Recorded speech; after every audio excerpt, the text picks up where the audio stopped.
What's up, everybody, and welcome to the Wizards of Amazon podcast, where we cover all things private label. My name is Carlos Alvarez. I'm going to be your host for the show. Today, we have a super cool guest on, Alex from travelfashionGirlblogger.com. Did I say that right? Travel Fashion Girl. TravelfashionGirl.com. How's it going? Thank you for coming on the show. Hi, Carlos. Thank you for having me. Very excited to be here today. Yes, thank you. You were saying nice words before the show about just listening to one of my previous podcasts. So my head is like 10 times bigger now. I think that's the first bit of positive feedback I've received on a podcast to date. So I really appreciate it. We first met, Alex, at Brand Accelerator Live. Yes. Where you spoke, blew me away. And I knew when I do launch this podcast that you were one of the people that I needed to bring on this show. Thank you. And I'm happy to be here. You're full of energy too, which is awesome. I'd say one of the more difficult things with picking a topic with you was, there's so many different topics that I feel like you could speak as an authority on. And the one that we spoke about that we're going to talk about in this show really interests me. And that is, you are a super amazing influencer. And I want you to share like the best practices for people that want to work with influencers to succeed in that, because working with influencers is obviously extremely powerful. Before getting into that, I don't think you were born an influencer. Can you talk about you pre-amazing influencer, how you became an influencer, and a bit about travel? Well, I was actually, I'm from Los Angeles. I have a background in the fashion industry. And in 2008, after working in a corporate job for 6 years, I actually quit my job to take a 3-month sabbatical to travel. And that 3-month sabbatical turned into an obsession and love for travel. And I ended up traveling full time for almost 10 years. So I didn't stop traveling full time until late 2016, early 2017. So it was in that experience as a long-term traveler that I had a lot of things that I learned and a lot of things that frustrated me. And I decided that I wanted to share them on a blog. And one of the biggest frustrations I experienced as a long-term traveler and as a woman back in 2010, 11 was, how do I travel without packing all the wrong things, without taking a giant suitcase, a giant backpack around the globe, because I'm literally traveling just, nonstop. And I would see guys and they had these small little backpacks, and I thought it was so unfair, and I wanted to be like them. I wanted to not have the need to carry all this crap I really didn't need. So I spent about a year interviewing other female travelers that I meet at hostels, at travel cafes, or whatever it was, and asking them what did they experience with how they packed. And I found that everybody had the same problem. We all overpacked all the wrong stuff, and we then decided they shared their information with me. I decided to compile all this stuff, and I launched Travel Fashion Girl in August 2012, based on what I learned from them, based on my own research, trying to downsize my bag. So that's kind of where the idea for the blog came. And now 7 years later, it's kind of, it's a very unique website. It's still very unique 7 years later. And we now have about 1 million monthly visitors, almost 2 million monthly page views. Jesus. And it's been a very exciting journey that I have no intention of stopping anytime soon. Two things in there that I have to pick at or unpack, just to clarify. You said traveled for 10 years once you got the bug. You said you quit your job, but then traveled for 10 years. Is that right? Yeah, almost 10 years nonstop. Most people, myself as well, I think travel, I'm thinking costs a lot of money, expensive, and it doesn't really like gel good with quit job, travel 10 years. No, Carlos, I was a budget backpacker for a long time. So, I mean, essentially, like the average amount of money I'd spend was about $1,000, $1,500 a month, which was like the cost of my rent in Los Angeles. Mm-hmm. So I'd say it was very cost effective. It was cheaper to travel than actually stay in LA. That's like an entire episode in of itself. I hope my wife doesn't hear it, because then that's it. Like, we're going to be moving everywhere. But what about the next part? You said you interviewed other people that you ran across at hostels and stuff. Where did you interview them? Like, physically? Did you record it on audio? Do you have videos of this? Like, or it was just one-on-one, having a conversation and picking their brain?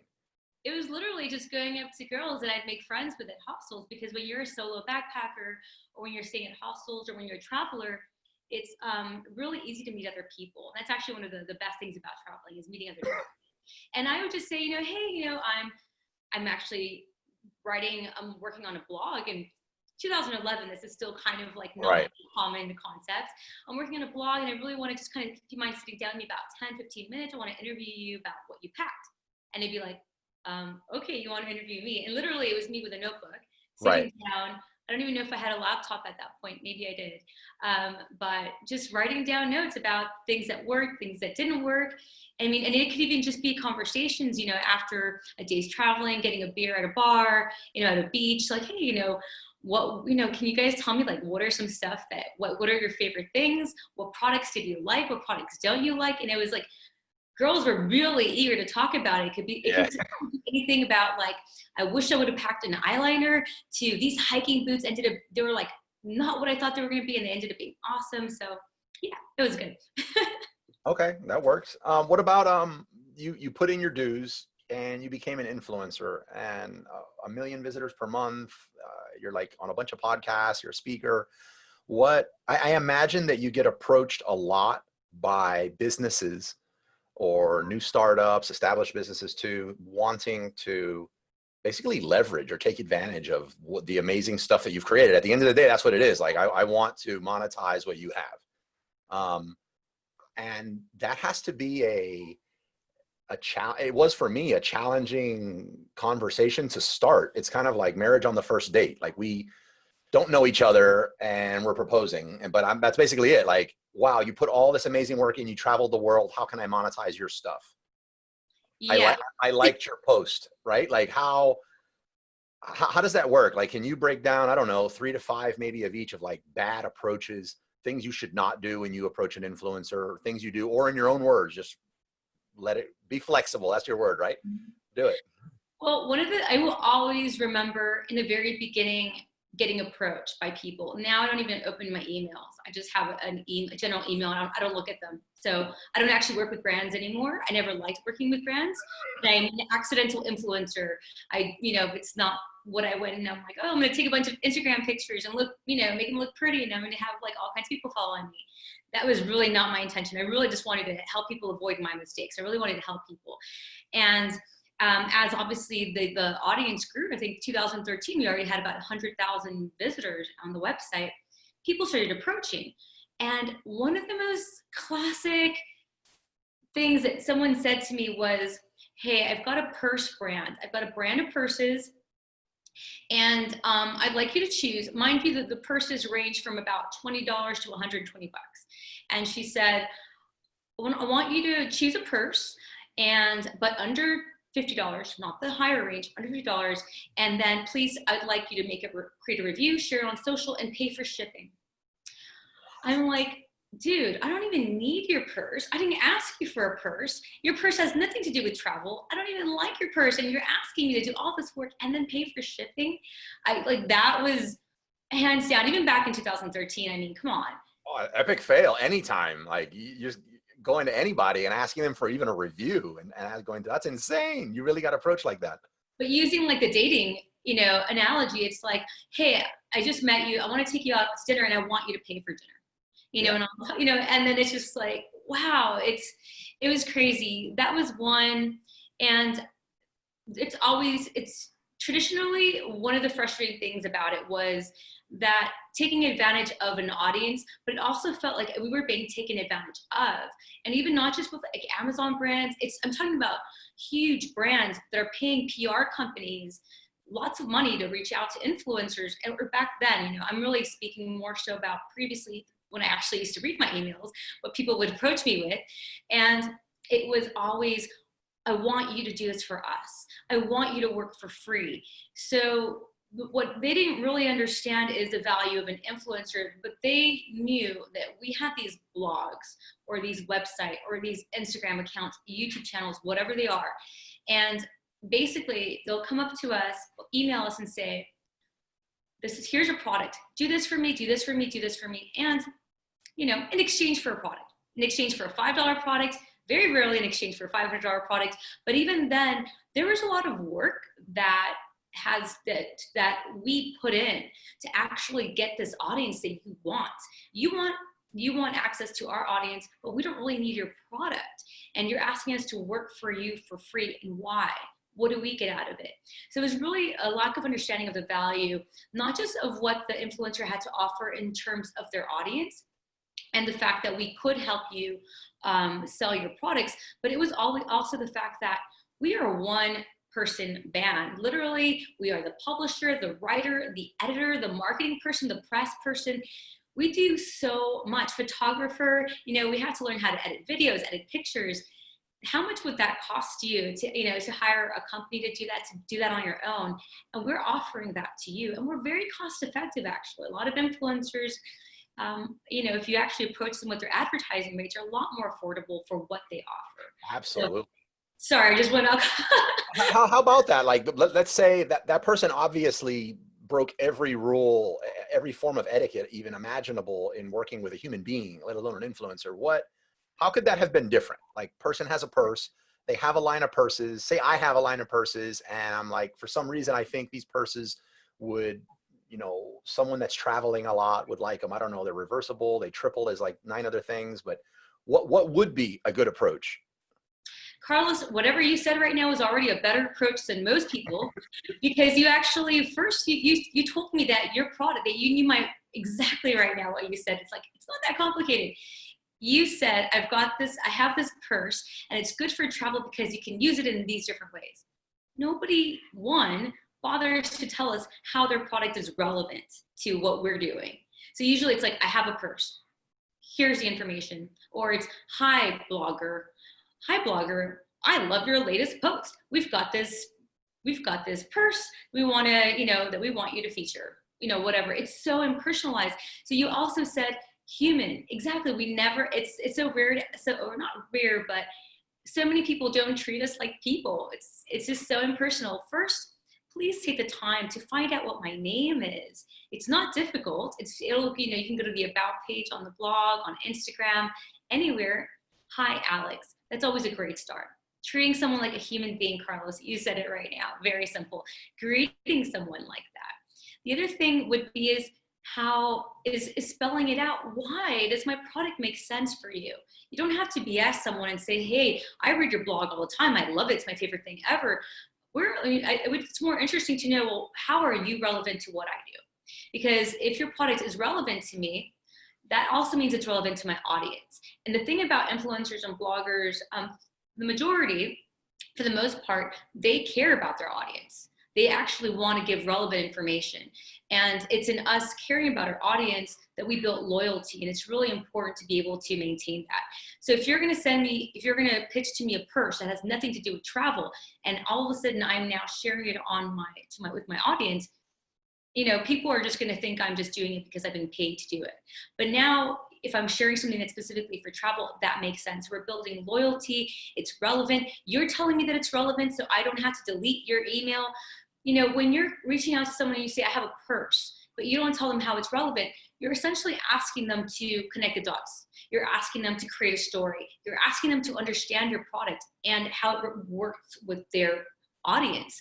That doesn't really make any sense. So I would say to craft a story. When I reach out to influencers, that's exactly what I do with my products. It's, you know, hi, your name. I have this is who I am, which is great. Nice to meet you. So instead of just going out, you know, and saying, this is my brand, it's, I'm Alex and this is what I do. Because right, that, on the dating, that's kind of like going for coffee. Yeah. So like we're slowly getting into this. Okay.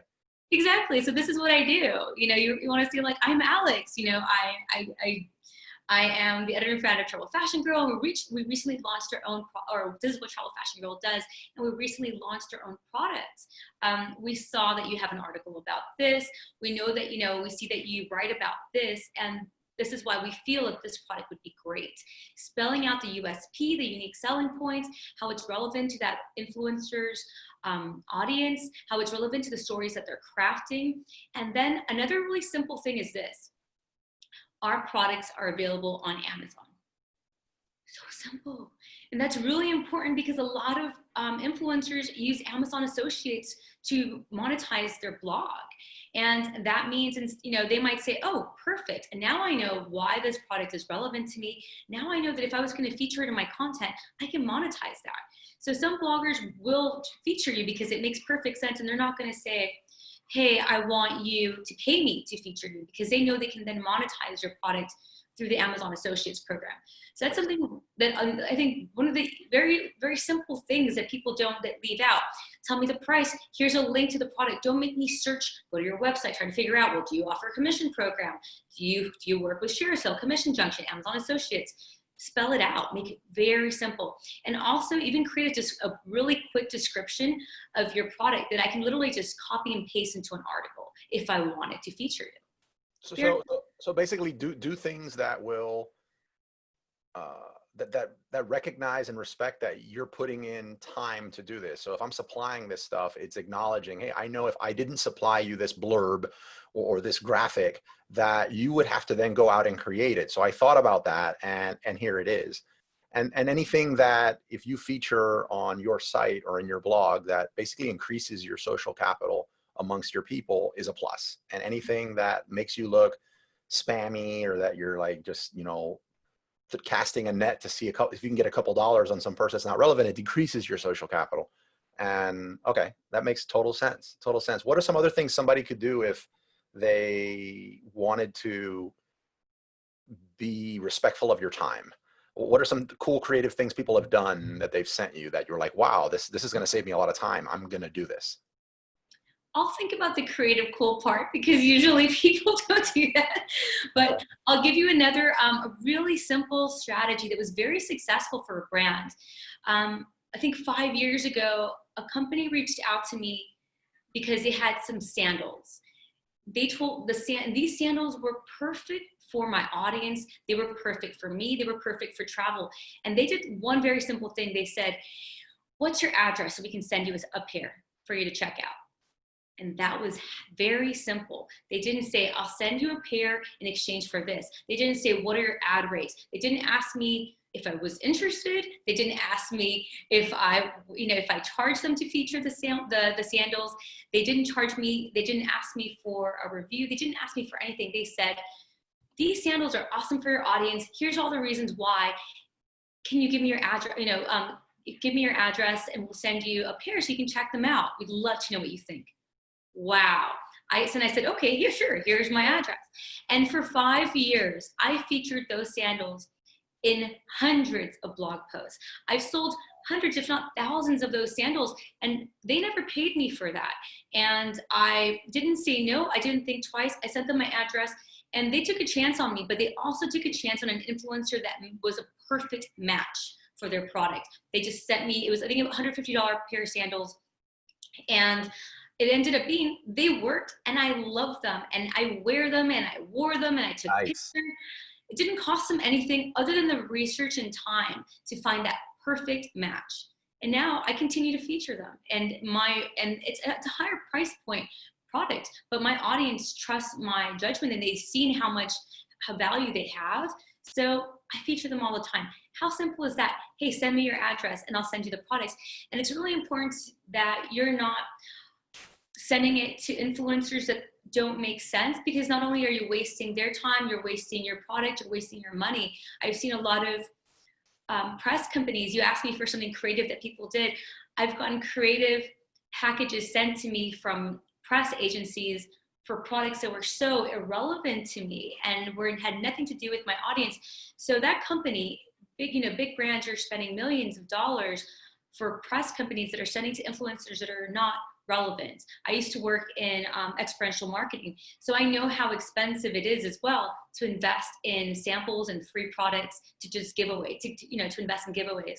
So it'll actually probably save you time, or have your team do some research, find the perfect person, and reach out. Another thing that would be good is also to start kind of, for example, I have some brands that on my Instagram account, they'll just start liking my pictures, and then they'll comment on them. And then after, they'll send a message like, Hey, love to work with you. And sometimes if it just comes out of nowhere, like I said, I don't work with brands anymore, but it's my reaction to how people respond to me.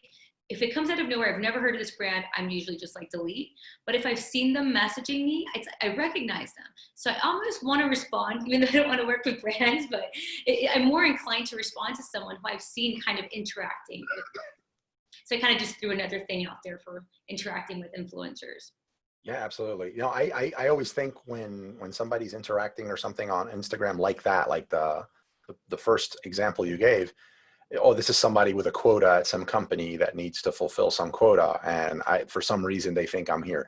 Now, the people that send you these strange products or the products that are not a fit, like an obvious fit for your brand, do they even take the time to maybe in some strange way, maybe 4 degrees of connection, they feel that this is somehow connected, like, oh, this isn't a travel product, but this is something that would be really cool if you had in another country, and they try to connect it that way? Or do they just not, and they're just sending you something random like, oh, this vacuum, I think you should really put this vacuum out there or something? Well, funny you say that, because there's a vacuum that I actually do want to feature on my website for a reason. Really? There's a reason for it.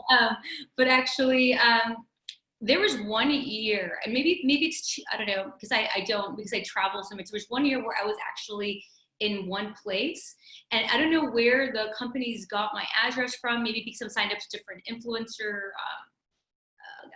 I don't know, Connections. whatever it is. But I came home and there was probably at least a dozen products from people that I don't even know if they emailed me, reached out. It was a shampoo company, national shampoo company that you've seen, that's major brand, just sent me a beautiful package of shampoos, full-size shampoos, not even travel-size shampoos. There was absolutely no relevance. So wasn't going to feature them. They just wasted their money. In a beautiful package, though. Was And the then shampoo any good?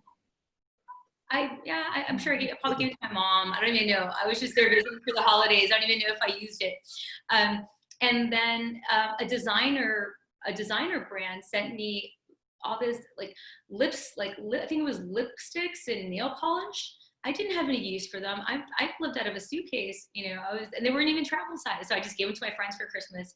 And then the most random one was olive oil. And I always use this example. I came home, one of the packages was olive oil.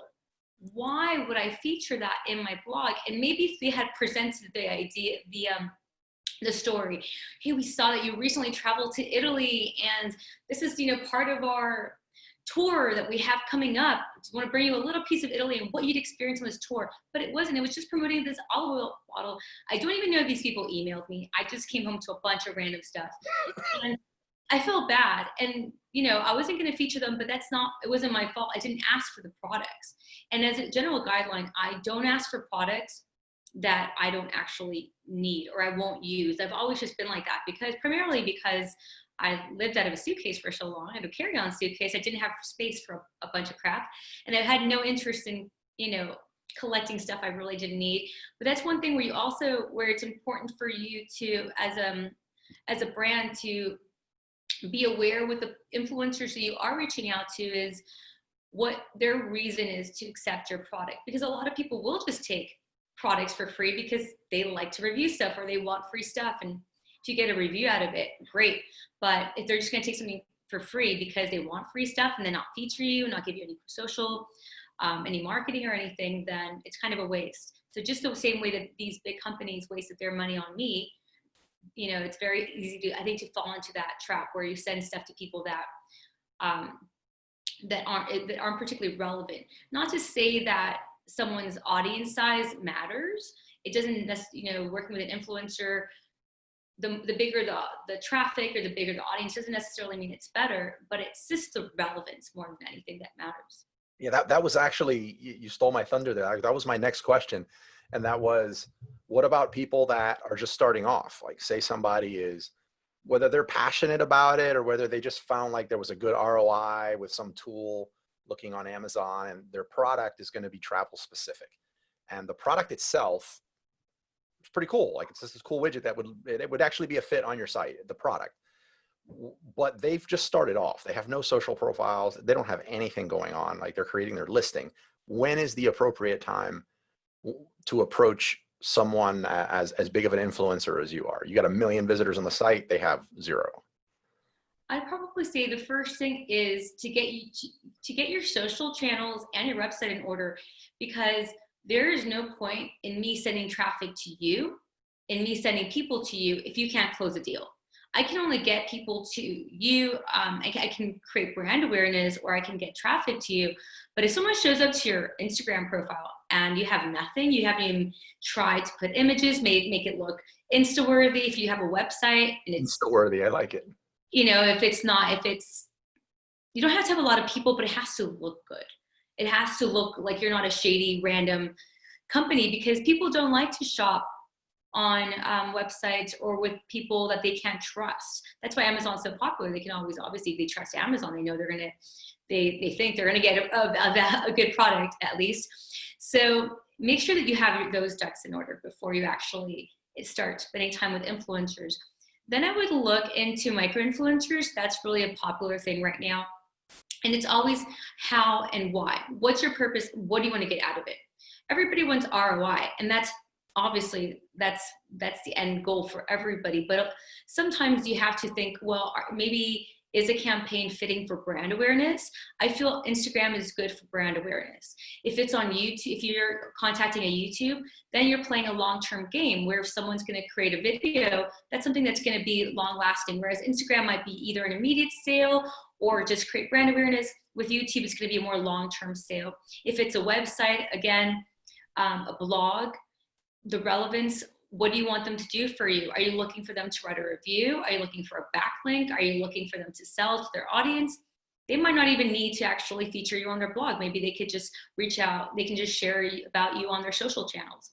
So there's a variety of ways that you can get promotion. So it's do a little bit of research and understanding what's your own goal aside from making money. I mean, everybody wants to make money, everyone wants to sell their products, but the way that you go about it is also, you have to understand a little bit about how each channel works.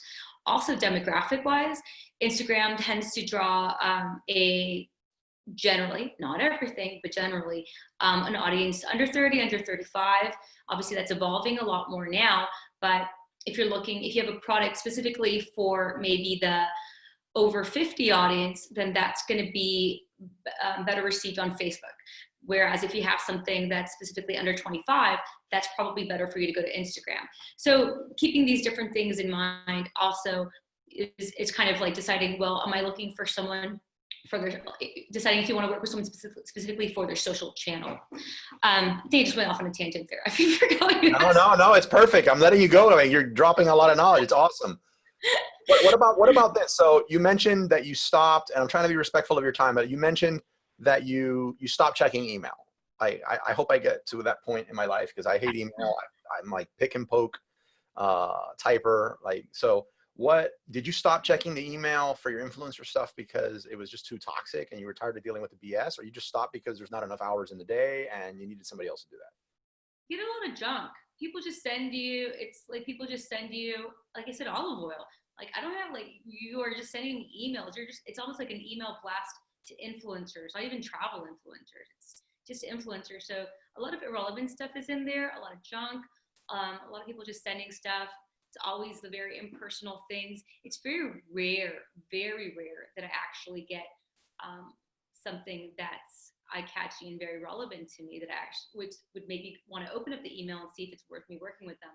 But another reason as well is that I stopped working with brands 2 years ago.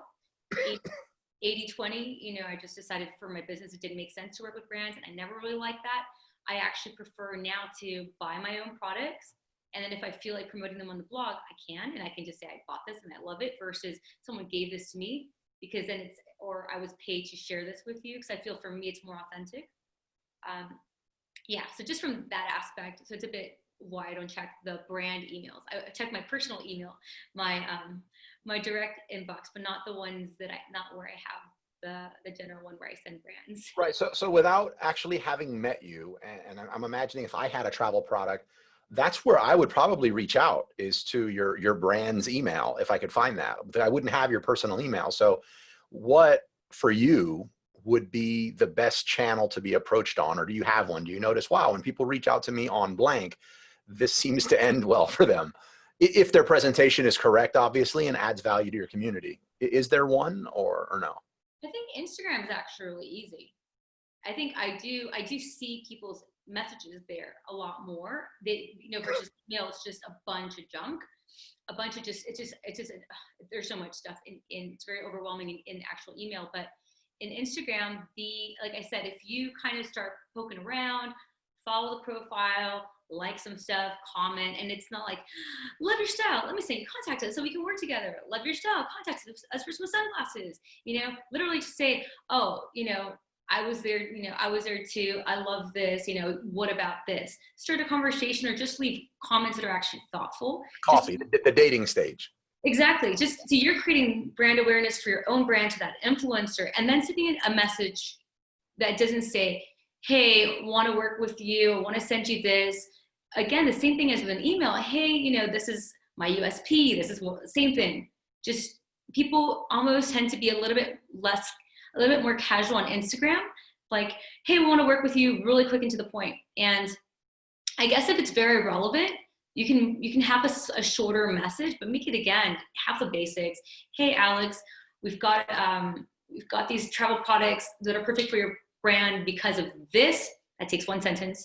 And then, we'd love for you to check us out. Can we send you this? Or how can we work together? Or whatever. It doesn't have to, it can be snappy, it can be short. And actually, email is possible as well, though, even if it's junky, because I still kind of scroll.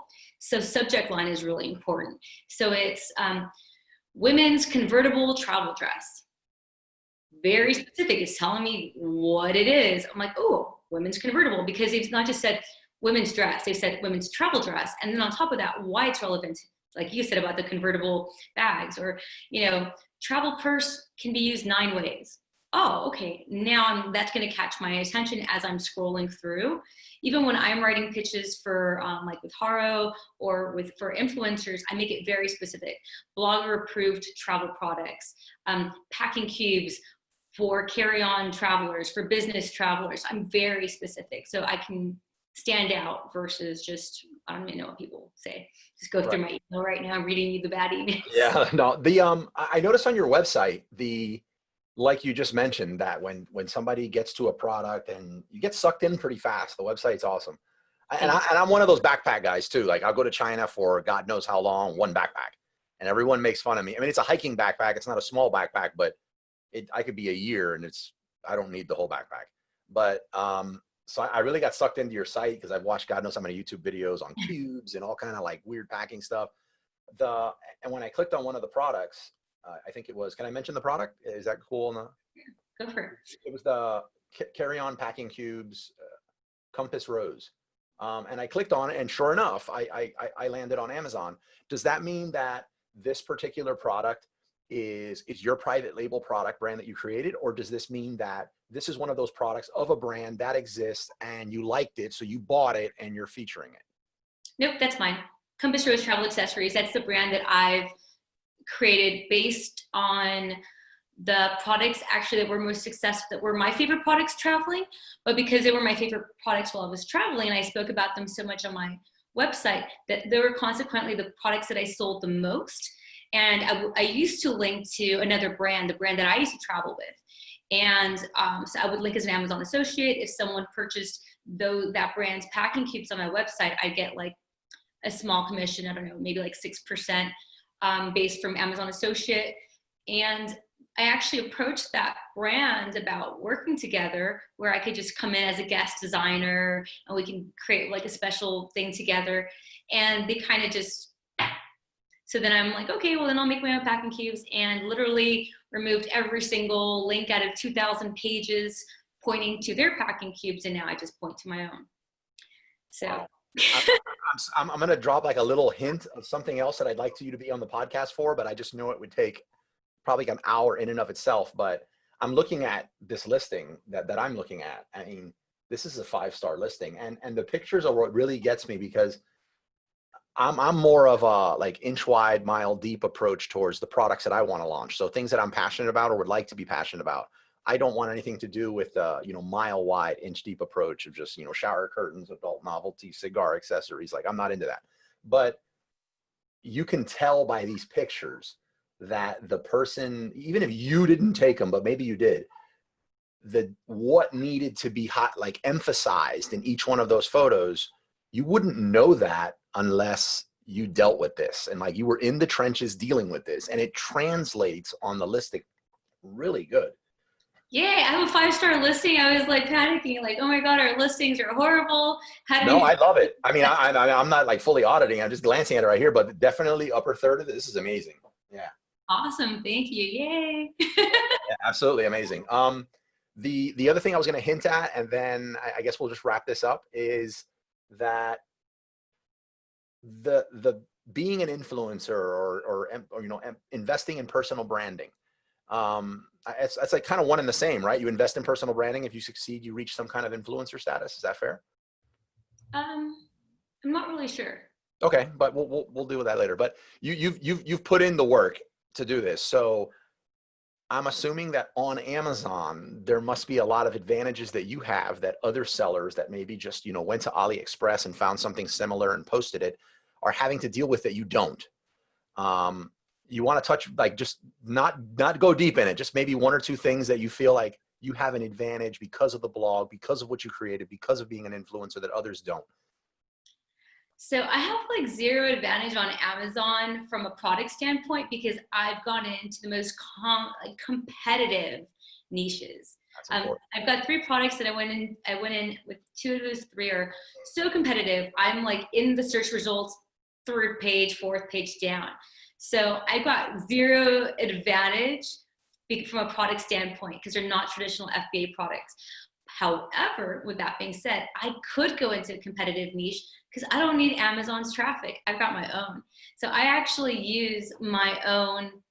I don't use any PPC. I don't really pay for any ads. All of my sales are really based on my own, me being my own influencer. And I also have an influencer strategy as well where I'm working with other influencers. But that's really important because I don't rely on Amazon.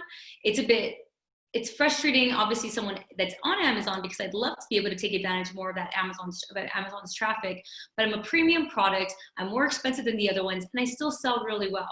So I have that's been very.